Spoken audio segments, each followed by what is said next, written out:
Hello everyone, this is Arwen from Evenstar Wellbeing. Welcome to my new video series called One Thing I Know.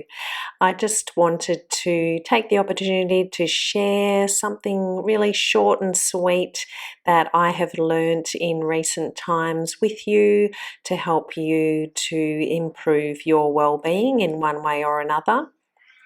If you're not so familiar with what I do here at Evenstar Wellbeing, I am very passionate about helping people to help themselves, to look at their health and well-being from a holistic point of view and really look at all those easy, basic, simple things that you can do to help yourself be healthier on all levels. So not just in your physical body, but your mental and emotional health as well as your spiritual health. So I love to do that by looking at 5 aspects that I call Evenstar 5-star well-being, and these are food, movement, sleep, surroundings, and being. And that last one, being, yes, does sound a little bit vague, but it basically covers everything else that isn't covered in the first 4. So what I wanted to share today, firstly, for my first one thing I know, is something I heard on a podcast last week, the Low Tox Life podcast, which is one that I consistently follow. I really love Alex's work. I'm actually just now undertaking her low tox method training so that I can pass on more of this information to you in a lot more professional way than I do at the moment. But the latest podcast, or not the latest, it was the one last week, was with one of the world's most preeminent specialists in the microbiome. Now, I do have other information and blogs on this, on the gut microbiome, on my website, and I will put links for you to them. But some people who are more into following the latest trends in health and well-being may have heard that, I think it was within the last 6 months, there was a big study that came out that was looking at how beneficial it actually is to take prebiotics after you've been taking antibiotics, which is something that has been around for decades, that was the recommendation. And in fact, the study found that it could take longer for your gut microbiome to repair itself if you just suddenly start ramming it with probiotics after you've finished a course of antibiotics. So the problem with antibiotics is that they're going to, yes, sure, kill the nasty bacteria that you're taking them for, and they certainly have their place, but the difficult issue is that they will also kill the good bacteria, many of which live in our microbiome, or that basically is where they live. They live in the microbiomes on our body. The main one I'm going to be talking about today, and that I have a decent understanding of, is the gut microbiome.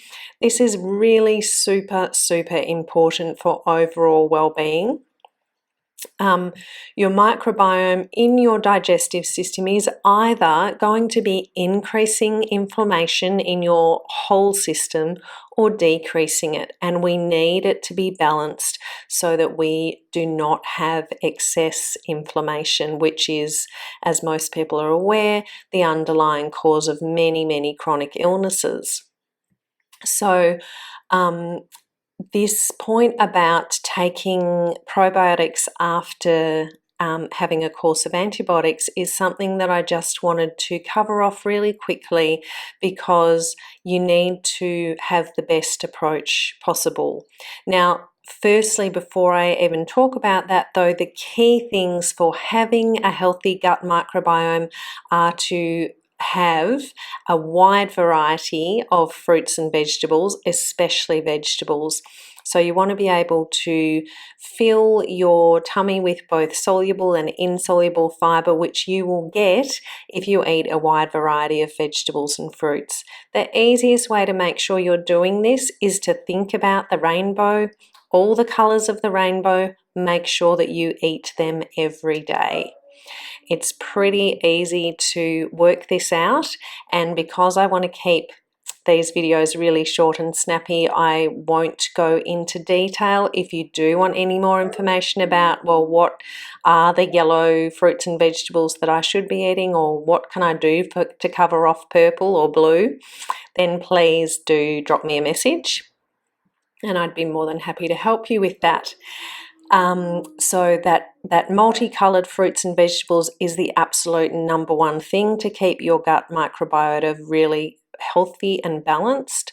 The second thing is that you want to be feeding yourself with very low sugar, because that is what tends to feed the not so good bacteria. The third thing is whole grains and seeds and nuts are also going to be helpful in providing the different kinds of fiber.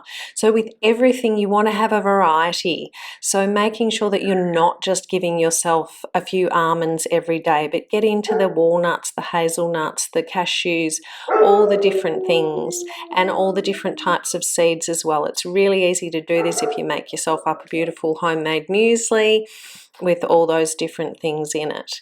Again, if you want more information, please feel free to hit me up for that.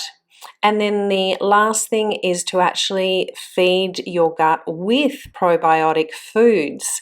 So that is things like yogurt, kefir, pickled vegetables, so your sauerkraut, your kimchi, all those things that have become really trendy again as the knowledge and understanding of the importance of our gut microbiome increases. Really easy to make a lot of those things yourself as well. So again, if you would like more information about that, I'm happy to give you recipes or help you with information about that.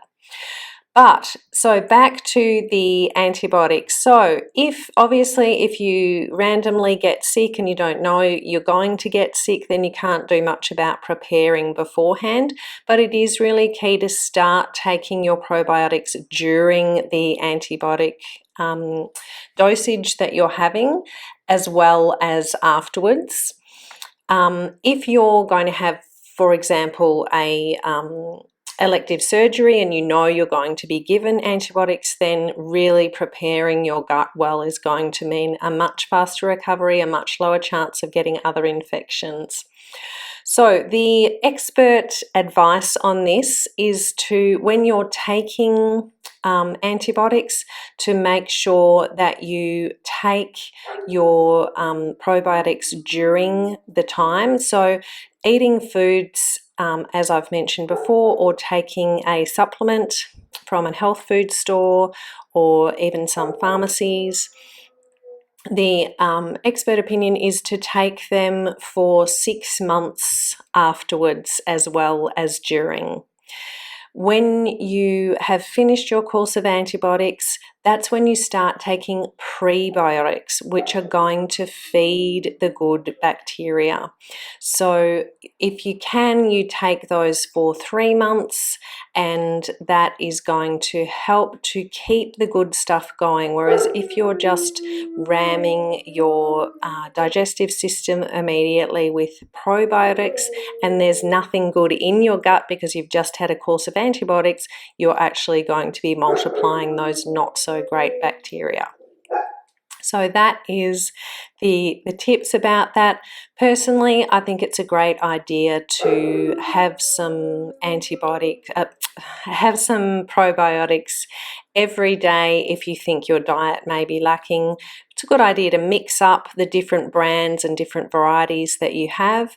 The other tip that I got out of that podcast was that Valia yogurt is a very good brand for having the really key types of strands of bacteria that you want.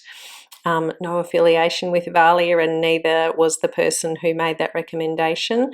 So that's a really good tip if you're trying to decide what brand to buy. And with the prebiotics, things like turmeric, which is really anti-inflammatory, is really great to help as well. So putting that in your meals that you're cooking, and you can take supplements of that as well, but it's more bioavailable. Your body will use it better if you're actually having it with food and as part of your natural diet rather than as a supplement. So I've already gone on longer than I thought I would on this topic. I hope it's been useful for you. As I said, please get in touch if you'd like any more information. In the meantime, be well.